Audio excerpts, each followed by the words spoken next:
I think we're set up now.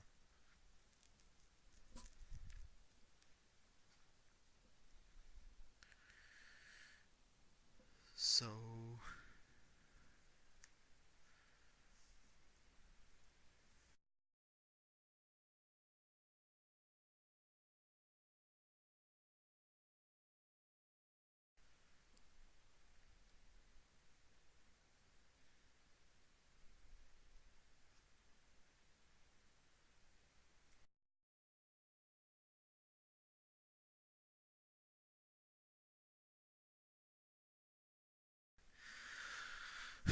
so, Buried is an interactive story. The plot will change based on the choices you make. The story is broken into 5 chapters. Play straight through at your own pace. There's no waiting and no pauses.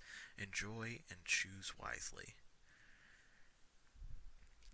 And you can hear everything okay?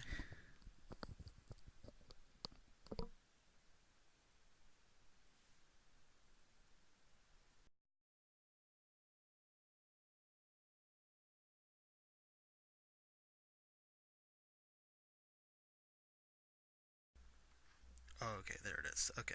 Sorry. Chat's a little behind on my thing. Begin. There we go.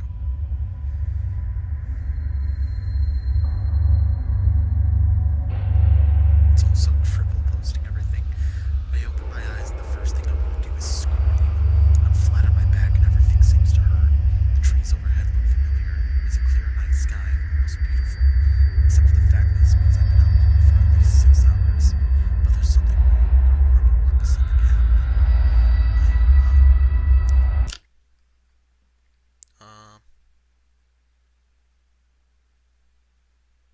Let's see. Is there an option for the turn sound off?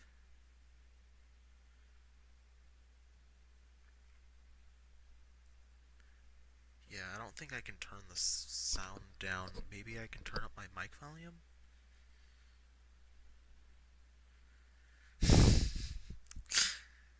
That's fair. Let's see. Oh, jeez. Yeah, let's turn this down a bit.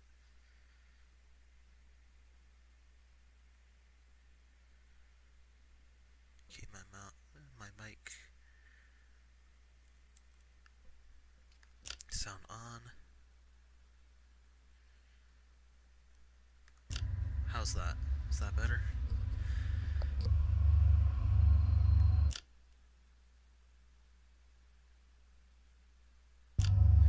Okay.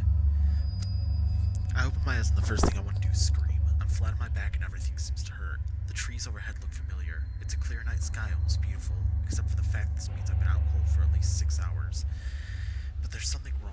I don't remember what, but something happened and my head, my god, my head hurts, and a ringing in my ears. Was there an accident? An explosion, I think. I remember Dennis screaming, but after that, I can't remember. As I sit up, I notice that my hard hat has been thrown off. I look around the area, but it's not here. It feels strange to go anywhere without my hard hat, but I've got to find the other members of the crew. They could be in danger. Let's find the hard hat. I get up on shaky legs and look around for a moment. A few nearby trees seem looked up and splintered and broken at the base recently. They certainly weren't like this earlier. Searching for the hard hat feels normal. It makes me feel like maybe there isn't something wrong here. I see it behind a fallen log about 10 feet away from me.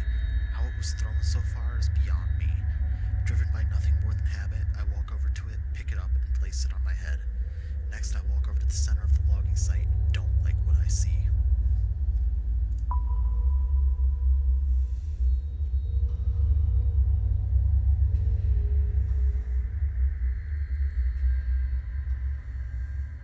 The logging site looks like a bomb was detonated right in the center. I don't know where to start. The one load we'd managed to stack on a truck for the day is overturned, the trailer bent and the logs hanging off the back. Where the hell is everyone? My head is killing me and this ring in my ears. I can't hear anything. Not birds, not my footsteps. Nothing. It makes me wonder if I hit my head after my hard hat flew off. I run through a quick mental checklist to make sure my brain is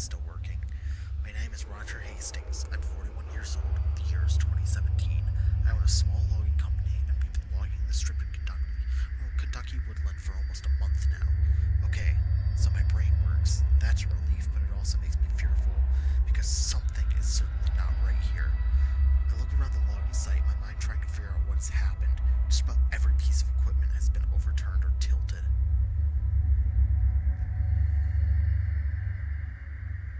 See. I'll look at the debris, I guess. I can't see past the chat.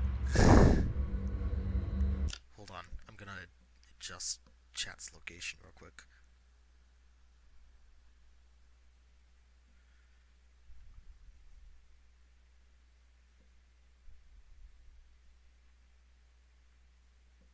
I don't think anywhere is really a good spot for chat, but that'll do.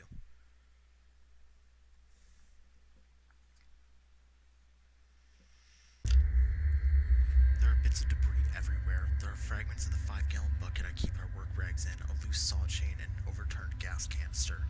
Had there been an explosion, all of the fuel on site would have started a fire, but there's no charring, no burning, nothing. I walked through the area where Dennis had been working. From the looks of it, he'd been moving slowly. He'd only taken down 4 trees today. His metal lunchbox is open, an indicator that he had been taking an early break, but he's not here. No one is here. Where the hell is everyone? I could try to make a call on my cell phone, but his battery is already running really low. Not that it matters, the reception is crap out here. I'm gonna yell out because it doesn't sound like calling someone is gonna help much. Hey guys, where is everyone? Tony? Dennis? Frank? Joe? But their names fall flat among the wreckage. I get nothing back other than scaring away a few birds overhead. Might as well start walking and try to find some answers. The highway is almost a mile back through the woods down the gravel road we used to reach the site. Maybe the crew ran that way for help. But why would they have left me here? Were they scared? Out of sorts?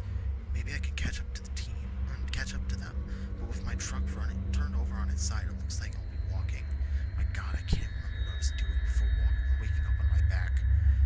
Wait, what's that underneath the bulldozer? Oh my god, it's a leg. It has to be either Tony or Dennis.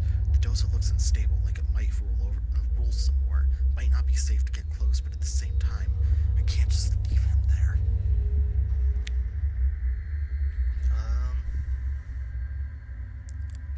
Hi, Cody. I'll take a look. Hey, are you okay? Are you alive? I mean, clearly not. There's under our bulldozer. Holding onto my hat, I skip over the wrecked equipment and stray logs to get closer. I can see a bit more of the leg. The jeans are soaked in blood. I recognize the work boots. It's clearly Tony. His leg is bent at an impossible angle, nearly crushed flat. The closer I get, the more apparent it becomes that Tony didn't survive.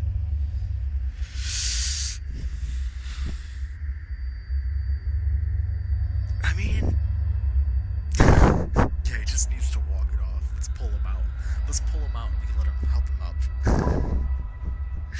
Just walk it off, Tony. I try to pull him out, but he's not budging.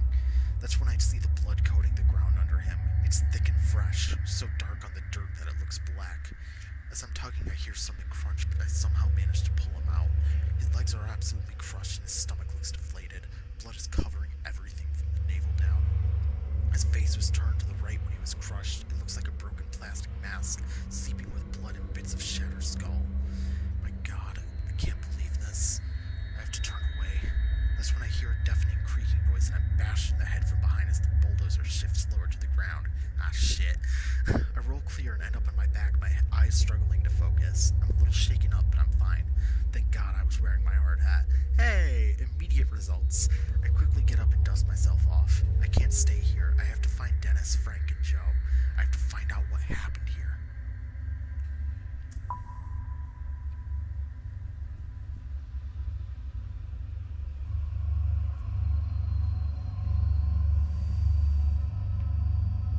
As I walk through the stacks of logs from the last week of work, everything feels frozen. This high-pitched sound in my ears, it's terrible. It keeps happening every few seconds and sounds like it's coming from far away. I can't help but wonder, is it my ears or is it something else? Yeah, I believe Slenderman was here. The silence out here is creepy, and there's a smell, like the atmosphere after a bad summer storm. I might as well admit it. I'm a little scared. Everything is missing and it's dead. Everyone is missing and it's dead quiet out here. There doesn't even seem to be a breeze to rustle the leaves and branches. My right knee hurts like hell. My head was hurting so bad before that I never even noticed the pain in my knee. I must have hurting during the what? Accident? Or... Wait, is that Dennis? I see him sitting on the ground, motionless about 30 feet away. Let's yell out to him. Dennis! I yell. Dennis! Can you hear me? Dennis lets out a shout like someone waking from a nightmare. He then looks back at me from the ground. Yeah, Roger, I hear you. He hollers back as I head over to him. Dennis is built like a wrestler and has the tough personality to match. But in this moment, he looks disoriented and even a little anxious. Though I'm glad to see him, the fear on his usually confident face is alarming. What the hell happened? What's going on? He asks. I mean, I don't know for sure it was an explosion, so... Don't know. The crew is missing. Missing, Dennis says. Where do you think they went? I'm not sure, I say, but it has me pretty freaked out. Something's not right here. Still sitting on the ground, he looks around the woods as if he is just now understanding the severity of the situation. The equipment was overturned. The bulldozers, too.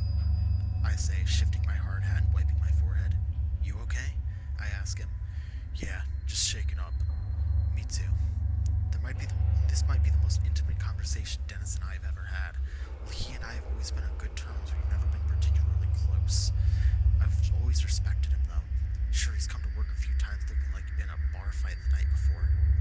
But I've also seen him do an enthusiastic impression of the dinosaurs he played with Tony's kids while they waited for their dad to finish up his shift. It's then that it hits me. Dennis and Tony were good friends. I'm not sure I want to rattle him with news of Tony's death right now. Not before we know what's going on. But he has a right to know.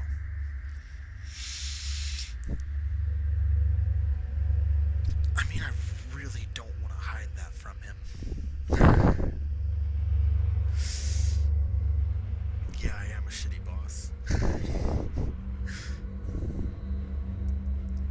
Tony is dead. You were upfront with Dennis about Tony. Dennis' eyes fixate on me, startled. He was crushed under the dozer, I say. Dennis pauses for a moment like he's trying to understand what I said. His eyes narrow and his bottom lip quivers. Shit, he says, and I can tell that he's fighting back tears. He and Tony had been tight, almost like brothers. Hey, he adds quickly, as if trying to escape the reality of Tony's death. Did you see that light? No, I say. What did you see? I don't even know, Roger, he says. It was like this flare of white light. It came right up out of the ground, like an explosion. So there was an explosion, I say? Maybe it was some equipment, or this was no equipment, Dennis interrupts, agitated. This huge ball of light came right out of the damn ground. What did it look like? It's a ball of light. Why is that a question? We struck light. More valuable than oil. Where did it go? It just shot up into the sky until it was out of sight. When? I'm not sure, he answers, but I had finished about 10 trees for the day and I was about to top one. That's when it happened. You were almost done with 10 trees? I ask. Yeah, he says, looking at the ground. You know, I wouldn't want to take a lunch break until I was done. And that's when that light blew up? Why? Or that's when that light blew up. Why? You don't believe me?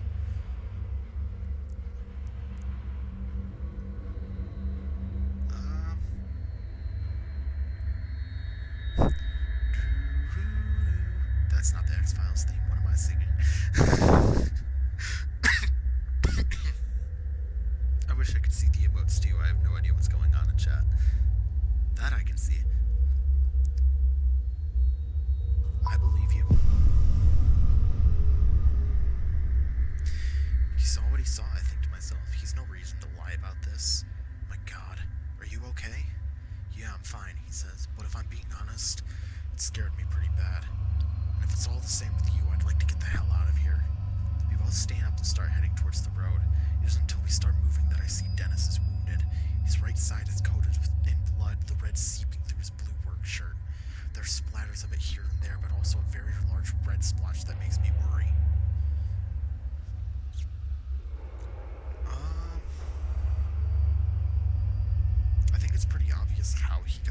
I also don't expect him to answer if he's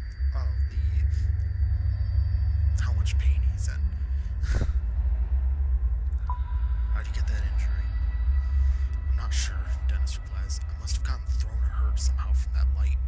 It's then that I notice that the strange ringing noise is still filling the air. Hey, I say, stopping. Do you hear that high-pitched ringing noise every once in a while? Yeah, he can walk it off, kind of unlike Tony. Dennis looks scared when I ask him this question, and he just nods. I thought it was just me, he says. He looks out of sorts and uncertain. I've never seen him like this before. It's obvious that he's looking for some reassurance. Even though I'm his boss, there's something very unnerving about this. Let's give him some reassurance. We'll be okay. It's probably nothing. Let's be realistic, I tell myself. I might as well try to be empathetic. Out here in the middle of these woods, the ringing could be anything. Maybe a car alarm from through the woods or something. Still, even my passive comment seems to have reassured Dennis. He looks a bit calmer, more relaxed. We both start moving forward and don't say another word. Did you try to call Frank? Dennis asks. I know he had his cell on him today. Not yet. Luckily, I still have some battery left. Immediate results. I pull out my cell and call Frank. Happy I didn't make that call to Dennis earlier. It rings, but he doesn't pick up. But then I hear his phone go off behind the stack of logs. Dennis and I give each other a look. As the phone goes to voicemail, I hang up and we walk behind the logs to find Frank's phone on the ground, abandoned. We look around for Frank but find nothing. Not a single trace. It's then that I notice something really odd. A 10-foot wide hole in the ground right near where the phone was. But there's no straight piles of removed dirt or rocks. It's clean, smoothly dug, cutting into the earth. Wide but only a few feet deep. It looks unnatural, like the ground was just deleted. No shovels or diggers used. Dennis walks over to it. This looks like the same kind of hole where I saw that light come from the ground, he muses to himself. He's turned into a mole man. I say nothing, but my mind is spinning. I don't know what to think. We need to get out of here, Dennis mutters. At that moment, that ringing noise carries through the forest again, sending a shiver down my spine. Dennis is right. There's something strange going on. We might not be safe here. That ringing sound could be a clue to where the rest of the crew went.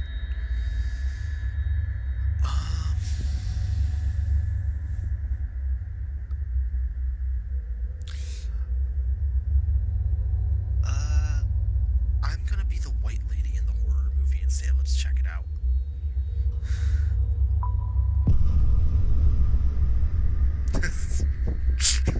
Something's not right, I say, and if there's a mechanical noise like that, you think someone's out here, he asks. Maybe. I think we should at least check it out. They might be able to help. Yeah, you go right ahead, he says with a grin. I'll be here waiting for you. Better hurry, though. Dennis doesn't look like he's in the best shape to be trouncing around the forest, but we need some answers right away, too. Yeah, no, it never goes bad. That's why I'm doing it. Nothing can go wrong. I kinda don't want to leave Dennis to bleed out here alone. Like, anything could happen to Dennis while I'm gone. But if he's with me, I at least know what's going on. Yeah, this is probably a bad idea. I'm gonna bring Dennis with me.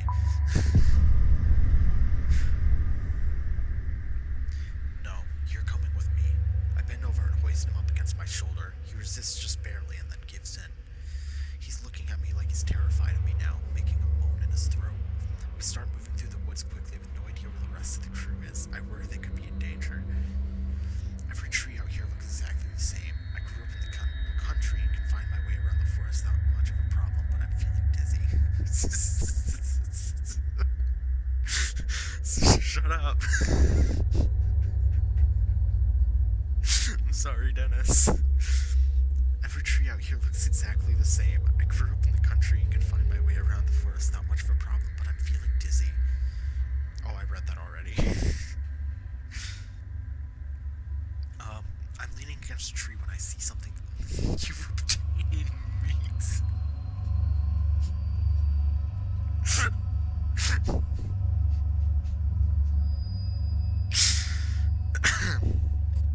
I'm leaning against a tree when I see something that has no business being out here. Our logging crew's been out here for 3 weeks, and I've never seen it before.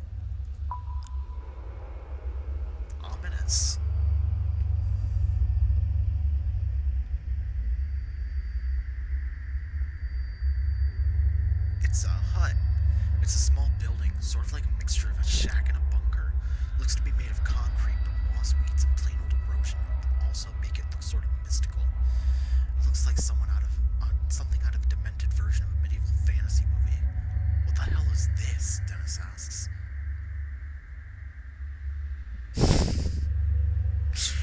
I know I did. I know I picked the worst possible audience, but it's fun. What a good sign.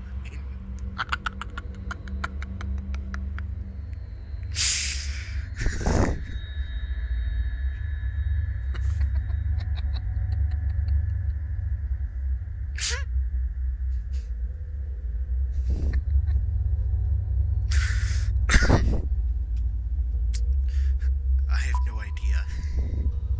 You purchased this land, right, boss? Dennis asks. Didn't you survey it? Okay, I certainly did, I say, getting a little defensive, but this wasn't here. Do you think the others maybe went in here? He asks nervously. Why would they do that? I ask. I don't know, but they aren't out here. If they aren't inside, they're probably dead. Like Tony. He looks at the ground as he says this. I want to go inside, not just to find my crew, but also to appease my curiosity. That ringing noise is coming from inside, but something about this place seems incredibly strange, especially located all by itself out here. It simply doesn't belong. I wonder, do we knock or just go in? Dennis asks. I can tell that he's trying to make a joke, but it falls flat. Thank you, Dennis. Thank you for your contribution. I'm starting to think his humor is a defense mechanism for his fear. No shit. We both look ahead, take a moment to realize what we're about to do, and start forward. We get no more than 3 feet closer when Dennis wobbles. I reach out quickly, straining my injured knee. I barely make it in time, grabbing him under his arms and keeping him from hitting the ground. I'm okay, he said. Just, can you help me walk for a little while? Just help me inside, please. Oh no, not Cinnamon. I can't deny him his request. I've never seen him this week, and it's a little uncomfortable to see. Scared me again, my friends. It makes me glad I decided to keep him with me. Hey, for confirmation. I help Dennis into the weird little building. The front door opens easily, even though there's clearly a lock on it. Maybe the lock was supposed to keep someone in. It's hard to tell. I still hear that ringing noise. It's definitely coming from in here. Stretching out in front of me is a small interior to match the outside.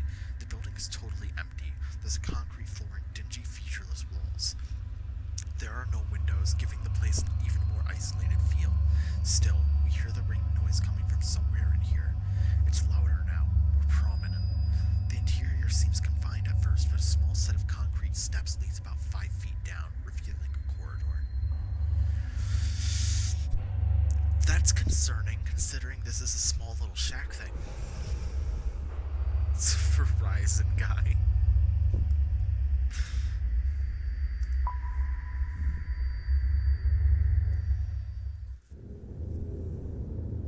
That's ominous. It's a massive corridor, in fact, like I'm in some kind of building underground. It seems to go on forever.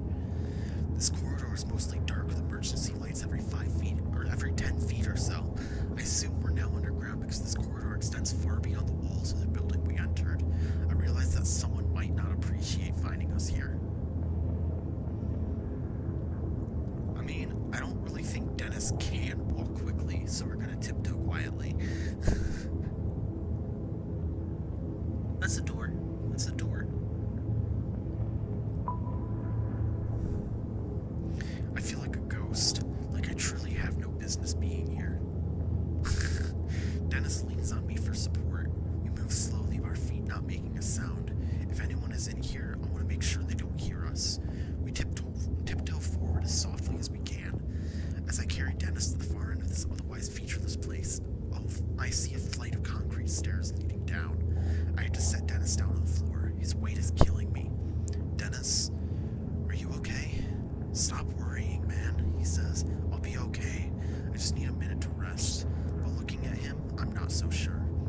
I can still hear the ringing noise every so often coming from down somewhere in here.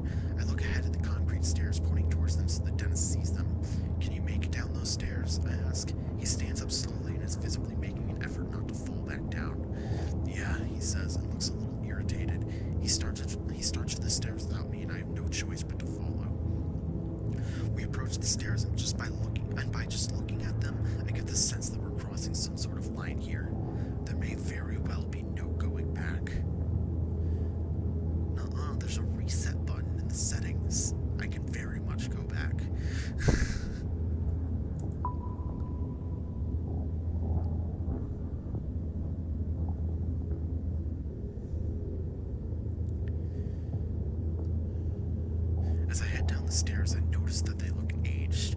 That damned ringing noise is somewhere below, louder than ever.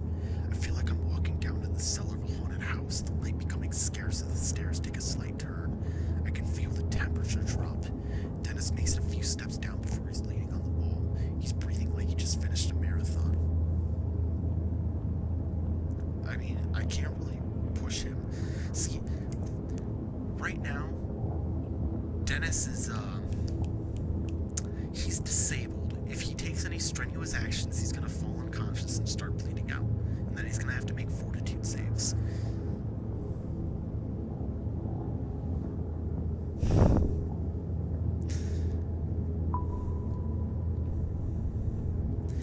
Let's take a break, I say, putting my hand towards his shoulder to help steady him.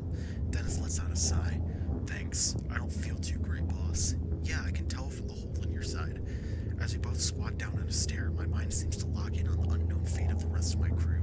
Frank is married and I've met his wife a few times, a nice woman with a huge laugh.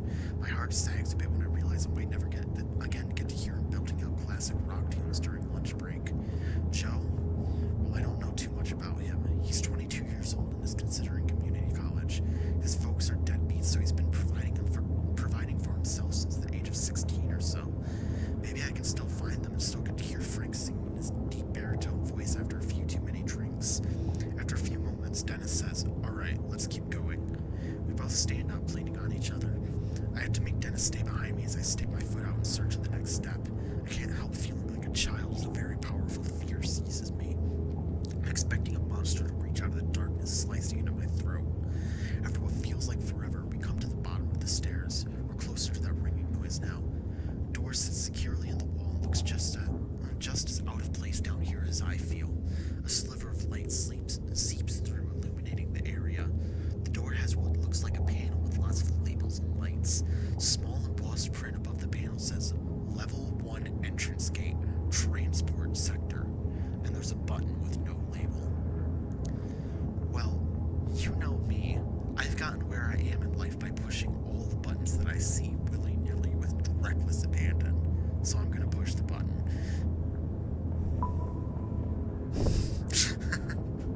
I give the button a push. One of the readings on the panel flickers to life.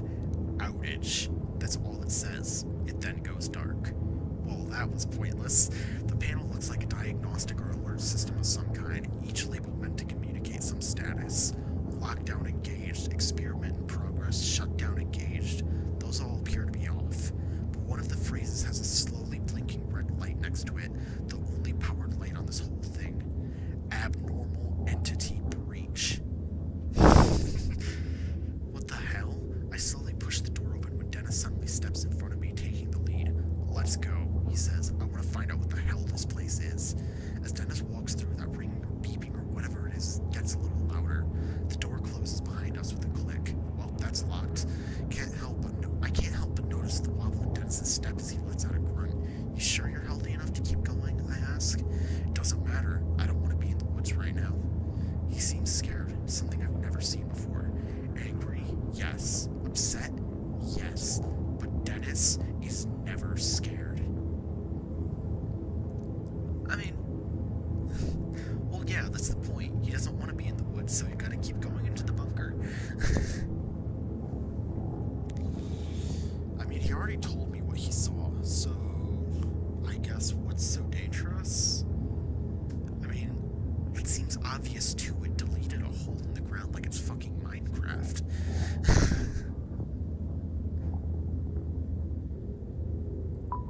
Let's go with that, I guess. What's so dangerous? I don't know, he says. I don't think there's anything there to hurt us, but that doesn't mean it's safe. There's just something wrong. It started with that flash of light. It's like it breathed life into the woods. And whatever life it breathed, I don't think it was anything good. I didn't say anything because it sounds crazy. I've been so preoccupied with my own fear that I nearly forgot about the ringing noise, and it's become just background noise. We take a few more steps and I can now see where we are. It makes no sense, yet another thing that simply seems out of place. The shapes and muted colors of metal are easy to identify, but it just doesn't belong here. Right? I know, they keep bringing up the I'm still not finding it. End of chapter 1.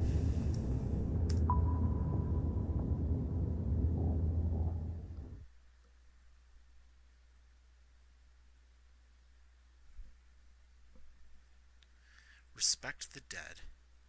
You and 64% of players pulled Tony's body out from under the bulldozer. Secrets. You and 76% of players were upfront with Dennis about Tony's death.